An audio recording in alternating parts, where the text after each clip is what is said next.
Bonjour à tous, soyez le bienvenu à cette prière du matin. Nous allons déjà nous confier à l'intercession de la Sainte Vierge et lui demander de prier avec nous, de nous apprendre à s'approcher, à nous approcher de son Fils Jésus-Christ. Au nom du Père, du Fils et du Saint-Esprit. Amen. Je vous salue Marie, pleine de grâce, le Seigneur est avec vous. Vous êtes bénie entre toutes les femmes, et Jésus, le fruit de vos entrailles, est béni. Sainte Marie, Mère de Dieu, priez pour nous pauvres pécheurs, maintenant et à l'heure de notre mort. Amen.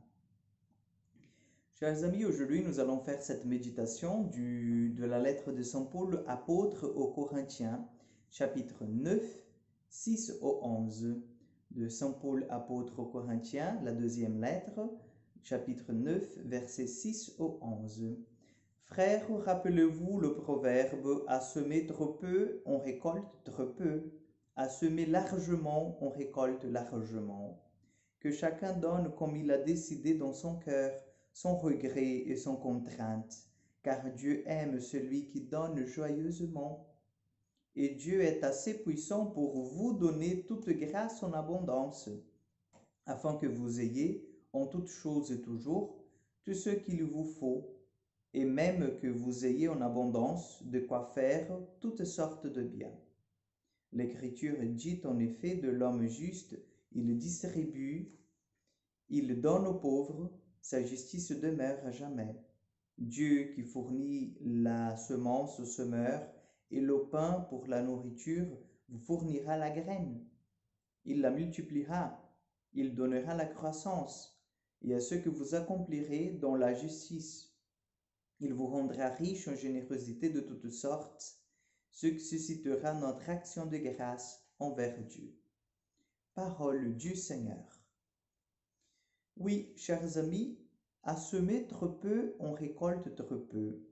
Vous voyez, les mesures que le Seigneur utilise ne sont pas les nôtres. Et tant mieux, puisque Dieu, il est généreux. Dieu, il ne se laisse pas vaincre dans sa générosité, dans sa fidélité.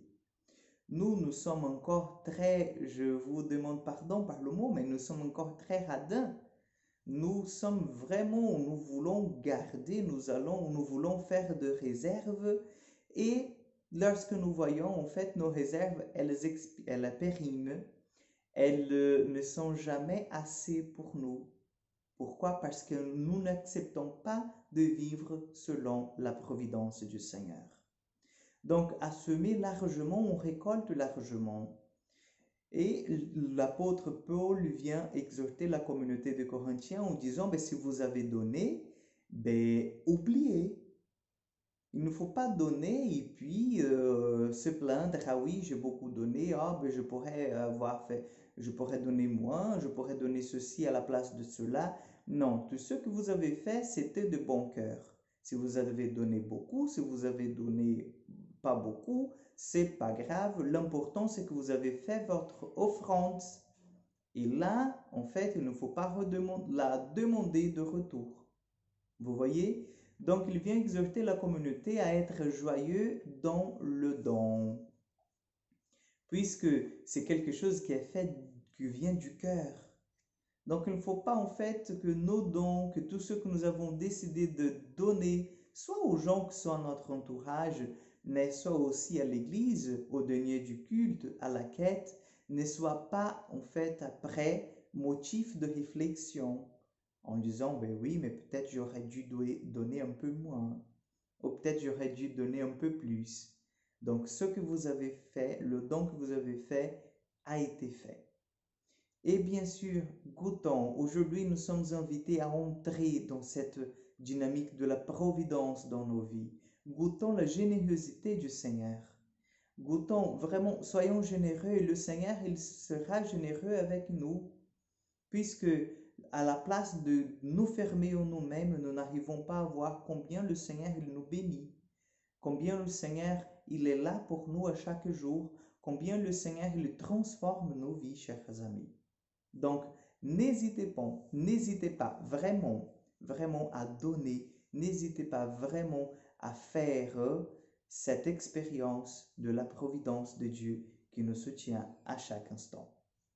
Le Seigneur soit avec vous. Que Dieu Tout-Puissant vous bénisse et vous garde, le Père, le Fils et le Saint-Esprit. Amen. Je vous souhaite une excellente journée sous la providence du Seigneur et à demain pour encore une prière du matin.